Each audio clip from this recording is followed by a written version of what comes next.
Olá, graça e a paz. Mais uma vez nós estamos aqui para ministrar a segunda aula, onde fala sobre habitação, que é casa de telhados, explicando naquela época como era as casas, os telhados e costumes. Então, vamos pedir ao Espírito Santo que venha iluminar, dar entendimento a todos que estiverem ouvindo e também me usar como canal de bênção na vida de vocês ouvintes, tá bom? Em nome de Jesus Cristo, que o Senhor Espírito Santo esteja conosco nesse momento. Amém. Então, a habitação nós entendemos como casas e telhados. Nos tempos bíblicos, as casas eram constituídas de somente um cômodo e eram pequenas. Tinham aproximadamente 15 metros quadrados, uma escada lateral e externa, quer dizer, pelo lado de fora, levava ao telhado, que era normalmente um segundo cômodo de toda a casa naquela época. Todas as atividades da família eram realizadas fora da casa. Portanto, a moradia era usada somente para dormir e para as refeições. Vocês prestaram bastante atenção?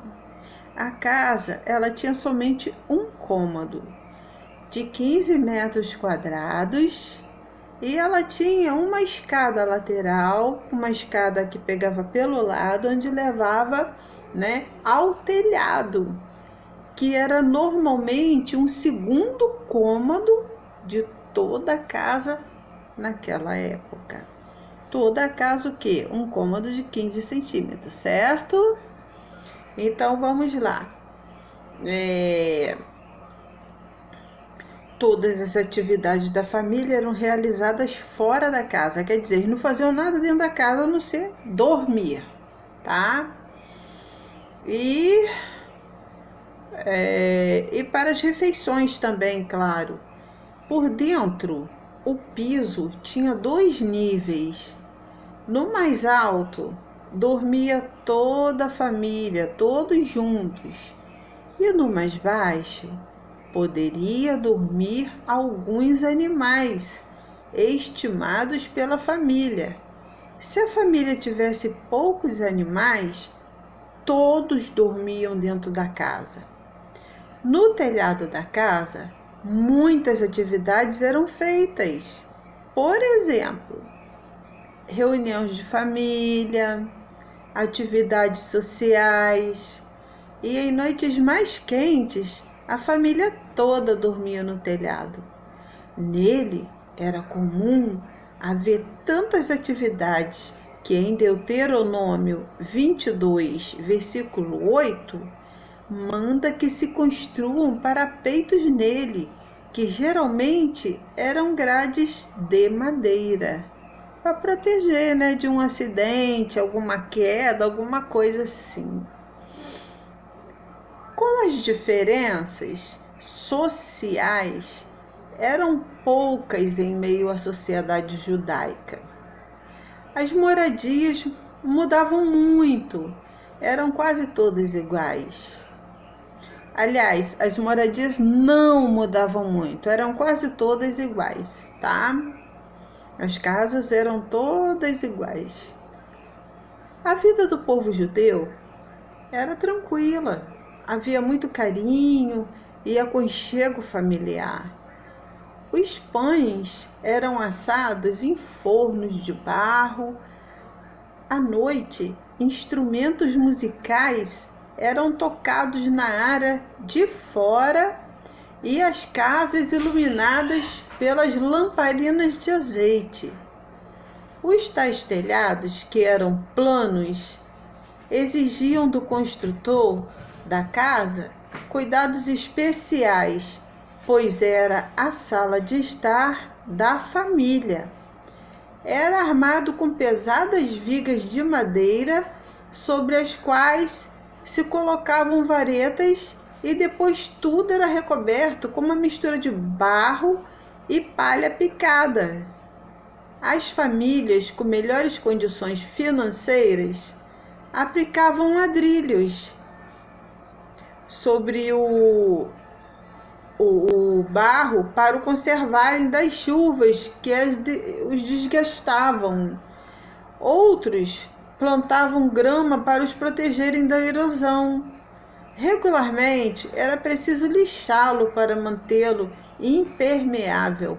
E apesar de todos os cuidados, as goteiras eram inevitáveis. Mais cedo ou mais tarde, sempre secando frutas como figo, tâmaras, catando cereais, lavando ou secando roupas. Certa vez em Atos, no capítulo 10, versículo 9, Pedro foi orar no telhado. Ele também era usado para anunciar coisas importantes em alta voz. Veja em Mateus 10, versículo 27. Lucas, capítulo 12, versículo 3. Eu vou deixar para que vocês pesquisem para não atrasar o estudo, tá bom? Qualquer dúvida, vocês vão lá e pesquisem, tá bom? As construções de 2 cômodos naqueles tempos eram raras. Era mais comum fazerem pequenos cômodos no telhado que serviam de quartos para hóspedes ou de aposento para oração. Em Mateus capítulo 6, versículo 6, Jesus disse que ao orar deveriam entrar no quarto ao invés de exibir sua religiosidade. Talvez num desses aposentos, Jesus celebrou a ceia com seus discípulos. Lucas, capítulo 22, 12. Nesse caso, tratava-se reunido num lugar semelhante. Atos 1, versículo 13. Em alguns locais, as casas eram ligadas umas às outras, em meia parede. Portanto, os telhados também eram ligados, formando uma grande passarela. Isto, na época, era chamado como uma rua de telhados, que por muitos eram usadas como ruas comuns. Jesus, certa vez, disse que no dia do juízo, quem estiver no telhado não deveria descer para pegar nada em casa. Isso nós encontramos em Mateus 24, 17, tá bom? Então vamos ver agora os encanamentos. Olha bem, as técnicas de encanamento são tão antigas quanto a fundação das primeiras cidades. Mas foi só na época de Jesus que estavam tomando providências para se instalar vasos sanitários. Para os romanos, era comum banheiro e água encanada em casa. Em algumas das cidades mais sofisticadas, já havia fossas com esgoto encanado ou valas. Os canos eram de cerâmica, semelhante aos nossos. No primeiro século, as casas de pessoas mais ricas possuíam até banheiras e sistemas de aquecimento de água, né? Agora vamos falar sobre a iluminação. Nos tempos bíblicos, além das casas hebraicas serem pequenas, eram também escuras, pois as janelas eram poucas, pequenas e localizadas no alto das paredes. Os modos que haviam de iluminar a casa eram geralmente a luz do fogão, lampiões ou lamparinas. Naquela época não havia velas. Portanto, quando na Bíblia lê-se a palavra castiçal, é um erro de tradução. O que havia aparecido com castiçal era um menorá, um candelabro de ouro que tinha pavios mergulhados em azeite de oliva. O que era chamado lâmpada naquele tempo eram tigelas de azeite com uma depressão na borda onde se colocava o pavio, que geralmente era de linho ou algodão. As lâmpadas mais simples eram feitas de barro e outras mais sofisticadas de bronze ou outro metal. As lâmpadas podiam ser adornadas com desenhos ou mesmo terem formatos de animais. Os judeus não gostavam de lâmpadas com formatos, pois abominavam a idolatria. Mesmo que fosse de dia, a casa deveria ter sempre algo aceso dentro, pois eram realmente muito escuras. E o azeite era barato. Também deveria se deixar a lâmpada sempre acesa, pois era realmente difícil obter fogo, o que fazia atritando pedras, viu? Naquela época não existia fósforo. Eles conseguiam fogo batendo uma pedra na outra. Então, por isso que na Bíblia diz que para não deixar a brasa apagar, a brasa sempre acesa na cabeça. Era um tipo de um turbante que eles usavam, bem grosso aqui, ó, onde eles guardavam a brasa quando eles fossem viajar de um lugar para outro, para a brasa não apagar e onde eles chegarem ter fogo, viu? Ó, não deixe apagar a brasa sobre a sua cabeça, ou terá sempre brasa acesa sobre a sua cabeça. Isso, Jesus está querendo dizer o quê? Inteligência, sabedoria, como que a gente diz? Prevenção, viu? Então, quando a pessoa ela levava a brasa sobre a cabeça, ela estava prevenindo um acidente, assim, tipo o inesperado de que não haja fogo mais, mas havia reserva aqui, ó, guardado na cabeça, né? Eu não sei o que eles faziam aqui, acho que era uma armação, né, de madeira, colocava as brasas numa latinha e botava ali e carregava as brasas na cabeça. Então, aonde eles fossem, eles não ficavam no escuro. Eles acendiam esse fogo através daquelas brasas e aí eles tinham como, né, cozinhar, tinham como acender fogo para espantar os animais à noite e se protegerem dos mosquitos, né, dos insetos. Então é isso. Então vamos terminar de ver aqui.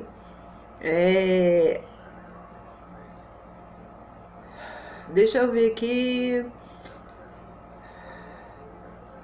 Certa vez, Jesus contou a parábola da dracma perdida.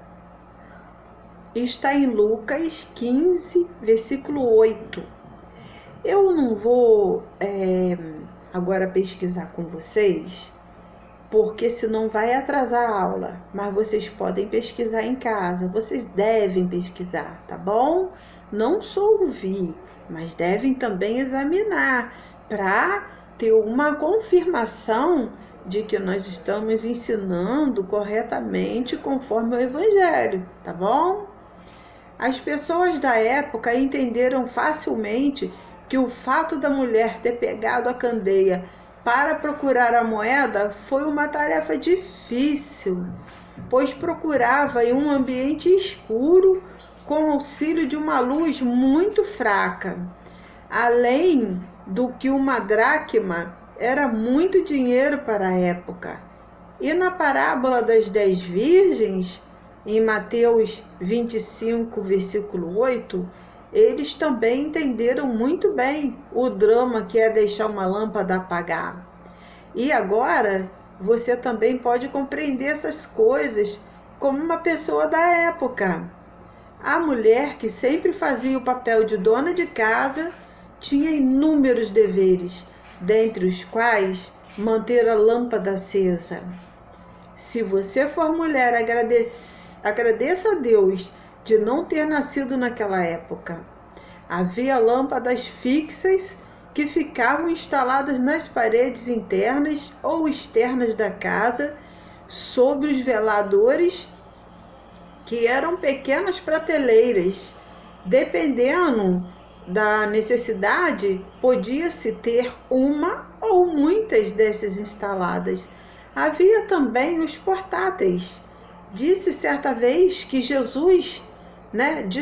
Jesus que ao acender uma lâmpada, deveríamos colocá-la no velador para que tivesse utilidade. Mateus capítulo 5, versículo 15. Agora conhecemos por que disse isso.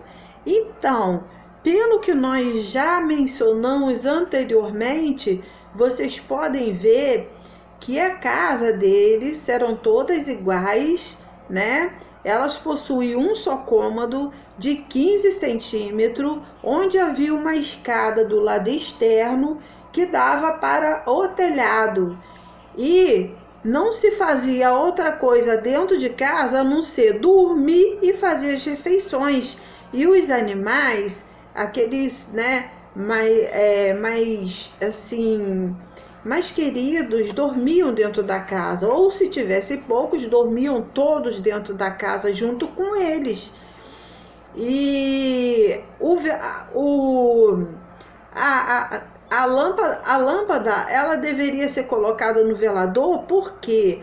Porque ali era um só cômodo. Você sabe, como foi dito ali, que havia uma parte mais alta onde dormia toda a família e havia a parte mais baixa onde dormia os animais. Então, aquele velador, ele ficando no alto, ele velava todos que estavam na casa. Você vai ler isso na Bíblia, né? O velador, ele não pode ficar debaixo do candeeiro, ele tem que ficar no velador. O velador é um local onde se pendura a lâmpada ou a lamparina para que todos possam, se ver ali, ou alguém for levantar de noite, não pisar no outro, não pisar nos animais, não é mesmo? Porque ali ilumina todos que estão na casa. Então agora vocês entenderam por que a luz, a lâmpada, ela deve ser posta no velador e iluminava todos que estavam na casa. Então, agora vamos falar sobre as mobílias. As mobílias, como a maioria das casas, eram pequenas e só possuíam um cômodo. Também não tinham muitas mobílias, o que só iria atrapalhar o pouco espaço. As refeições eram feitas em cima de uma pele ou esteira que se estendia no chão. As mesas e cadeiras eram coisas de pessoas ricas. Nem sequer uma banqueta era utilizada entre os hebreus. Quando Jesus celebrou a Páscoa com seus discípulos, muito provavelmente utilizou-se de uma pequena mesa que ficava a poucos centímetros do chão, coberto por uma esteira ou tecido. A possibilidade de ter usado mesa e cadeira vai de acordo com o nível do local em que a ceia foi celebrada. Alguns dos seguidores de Jesus eram pessoas ricas, portanto, se a ceia foi celebrada na casa de alguém rico, usaram realmente mesa e cadeira. O que não está de acordo com a realidade no quadro de Leonardo da Vinci foi o fato de terem usado um lado somente da mesa. Normalmente, as pessoas faziam suas refeições sentadas em cima das esteiras, com os orientais, ou deitadas de lado, apoiados no cotovelo. Em cima das esteiras, como os orientais, você vê como os orientais fazem, eles se sentam na esteira. Ou deitados de lado, apoiados no cotovelo. Uma mobília que era comum era o baú, onde se guardavam coisas de diversas naturezas e ficava no canto da casa. Famílias mais ricas possuíam camas e armários. No Salmo 110, versículo 1, quando se lê, colocaria os teus inimigos por escabelo dos teus pés, poucos sabem que escabelo é um pequeno baú, cuja tampa é forrada para servir de assento. Era também usado para se colocar os pés em cima para descansá-los. Os colchões eram também esteiras ou pele de animais. Pela manhã eram enrolados e colocados nos cantos das paredes. Mas também havia os estrados de madeira, que na época eram coisas sofisticadas. Não havia cobertores, pois as pessoas dormiam com a mesma roupa que usavam o dia todo. Se estivesse um pouco mais frio, colocavam uma túnica a mais. Os travesseiros eram feitos de pelo de cabra com enchimento de lã ou penas. Havia também tapetes, que era coisa de casas mais ricas, assim como divãs. Os vasilhames eram tigelas ou jarras, geralmente de barro, colocadas em rentes prateleiras, onde guardava de tudo, onde as substâncias medicinais, azeite, a água e outros. Em casas mais ricas, os vasilhames poderiam ser de materiais mais caros, como cobre, bronze, porcelana e até decorados. Agora vamos falar sobre os alicerces. Geralmente, o piso das casas era de cerâmica ou terra batida. Também era usado barro endurecido ou argamassa na construção do piso. Em casas mais ricas, às vezes faziam-se pisos de pedra calcária, que era mais fácil de limpar. O terreno onde era construída a casa era escolhido, pois deveria ser firme. Você lê isso em Mateus capítulo 7, versículo 24 ao 27. Naquele tempo, havia ameaças de terremotos, ventos fortes e tempestades seguidas de erosões. Eram comuns as fundações profundas para fincar a construção em camadas de argila ou a rocha. As paredes e o reboco da casa duravam muito menos que os seus alicerces. Portanto, quando uma casa estava muito velha, era derrubada, mas o alicerce era aproveitado para a reconstrução.